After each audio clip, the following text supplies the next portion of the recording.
Welcome back नाजरीन। बाबर साहब, अभी आपने सुना कि जफर साहब ये कह रहे थे कि जज्बे की बजाय अगर दानिशमंदी से काम करता इम्प्लीमेंटेशन कमीशन तो आज हालात थोड़े मुख्तलिफ होते। आपने भी इस पेपर के अंदर लिखा हुआ है कि complete surrender of federal authority in subjects पे जिनमें हेल्थ, एजुकेशन, लेबर और सोशल सिक्योरिटी शामिल हैं, ये इम्प्लीमेंटेशन कमीशन ने किया।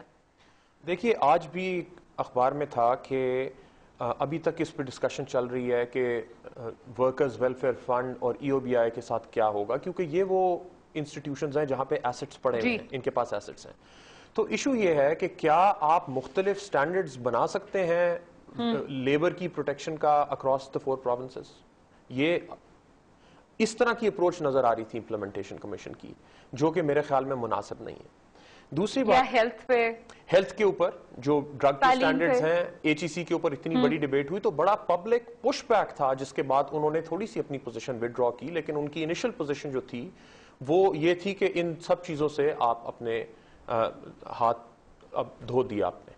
अब एजुकेशन एक फंडामेंटल राइट बन चुका है। उसके ऊपर जब आप सवाल पूछते हैं फेडरल गवर्नमेंट से कि आपने पैसे क्यों नहीं इसमें दिए, क्योंकि अब तो ये फंडामेंटल राइट है, 25 मिलियन से ज्यादा बच्चे जो हैं वो स्कूलों से बाहर हैं, तो वो कहते हैं ये तो प्रोविंशियल सब्जेक्ट है। आप प्रोविंसेस से ये बात पूछते हैं, वो कहते हैं हमारे पास तो इतना, हमारे एसेट्स ही ऐसे नहीं है कि हम इतना बर्डन उठा सकें। तो ये किसकी जिम्मेदारी होगी इसमें? इस जो डिस्ट्रीब्यूशन जिस तरह से हमने कर दी, उसमें प्रोविंशियल गवर्नमेंट भी ये रिस्पॉन्सिबिलिटी नहीं लेगी, फेडरल गवर्नमेंट भी नहीं लेगी, तो नुकसान तो सिटीजन्स का होगा। सो ये एक बहुत बड़ा मसला है। और ये स्लोगन मेरे ख्याल में ज्यादा था कि कंकरेंट लिस्ट खत्म करेंगे तो एकदम आपकी प्रोविंशियल ऑटोनॉमी एस्टैब्लिश हो जाएगी। कंकरेंट लिस्ट का मतलब तो ये था कि प्रोविंसेस पहले भी इन इश्यूज पे लेजिस्लेट कर सकते हैं, बिल्कुल, और उन्होंने नहीं किया। और मेरे सामने, मैं आपसे अभी ब्रेक पे जाने से पहले भी डिस्कस कर रही थी कि दुनिया में एक वास्ट मेजॉरिटी ऑफ फेडरेशंस ऐसी है कि जहां पे कंकरेंट लिस्ट है। उनमें Brazil, Canada, Germany, Russia, Iraq, America, Australia, Belgium, South Africa. So Pakistan ये अकेला मुल्क नहीं था कि जहां पे कंकरेंट लिस्ट नहीं थी। दूसरी ये जो बात अभी जफर साहब कह रहे थे कि ये सूबों का ख्याल ये है कि एनएफसी चूंकि पहले हो गया तो ये जब पावर्स डिवॉल्व हुई हैं तो इसके साथ कोई मजीद रिसोर्सेज मिलने थे। आपका ख्याल है ये भी प्रॉब्लम है जो सूबे इस बात से बहुत ज्यादा खुश नहीं है? बिल्कुल प्रॉब्लम है, और मेरा ख्याल है कि लोग एजुकेटेड इतने इन्फॉर्म्ड नहीं है। जब एचईसी वाली डिबेट हुई तो जो सेपरेटिस्ट या प्रोविंशियल ऑटोनॉमी के एडवोकेट्स थे वो ये कहते थे जी बिल्कुल आ जाना चाहिए। ये रियलाइज उन्होंने नहीं किया कि आपके पास फाइनेंशियल एसेट्स कोई ट्रांसफर नहीं हो रहे इसके साथ, खाली एक रिस्पॉन्सिबिलिटी हायर एजुकेशन की आपको ट्रांसफर हो रही है, और आपको उससे कैसे आप प्रोविंशियल ऑटोनॉमी को प्रमोट करेंगे। एडमिनिस्ट्रेटिवली एक दो ऐसी चीजें हैं पाकिस्तान में, आपकी जिस तरह सिविल सर्विसेज ऑर्गेनाइज्ड हैं और जो रोल आर्मी प्ले करती है, और ये दोनों फेडरल इंस्टीट्यूशंस हैं एक लिहाज से। जब तक इनके पास वो अथॉरिटी है जो आज है, उस वक्त तक प्रोविंशियल ऑटोनॉमी उस फॉर्म में कभी भी नजर नहीं आएगी जिस फॉर्म में आइडियली लोग देखना चाहते हैं उसे, जो प्रोविंशियल ऑटोनॉमी को एडवोकेट भी करते हैं। फिर दूसरा मसला फाइनेंशियल पावर्स का आ गया कि एनएफसी के थ्रू तो पैसे मिले लेकिन डेवोल्यूशन ऑफ कंकरेंट लिस्ट से कोई नहीं हुआ।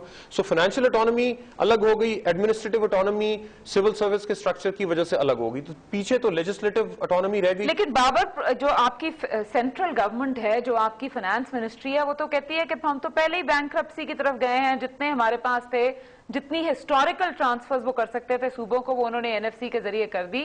सो सेंटर के पास ऐसा क्या बच गया जो वो इन पावर्स के साथ मजीद उनको देगा? नहीं, मैं ये नहीं कह रहा कि सेंटर के पास बचा, सेंटर के देने की बात नहीं है। अब बात इस कॉन्सेप्ट की है कि लेजिस्लेचर किस तरह से गवर्न करेगा, वो लॉज के थ्रू गवर्न करेगा या वो इस डिस्ट्रीब्यूशन के थ्रू गवर्न करेगा कि हम कर रहे हैं। सेंट्रल लेजिस्लेचर यानी पार्लियामेंट, सेंट्रल एंड प्रोविंशियल। अब देखिए, जो 270AA के अंदर एक शिक ऐसी है जिसमें लिखा था कि जितनी स्टैट्यूटरी बॉडीज हैं, जो लॉज हैं, उस पे प्रोविंसेस को जो चीजें जा चुकी उस पे वो नई कानून साजी करेंगे।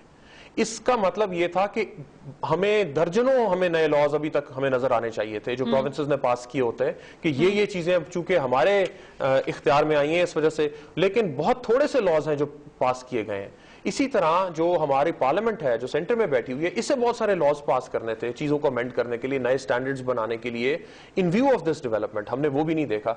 सो जब तक पार्लियामेंट्स ये चीज अंडरस्टैंड नहीं करेंगी, लेजिस्लेचर हमारा ये चीज अंडरस्टैंड नहीं करेगा कि हम जो भी, लेकिन हमारे तो सिस्टम के अंदर पार्लियामेंट्री गवर्नमेंट जो हमारी सिस्टम है उसके अंदर तो हमेशा ये होता है कि जो लेजिस्लेशन है वो गवर्नमेंट ऑफ द डे की जिम्मेदारी होती है, वो उसको लेके आती है, ट्रेजरी की जिम्मेदारी होती है।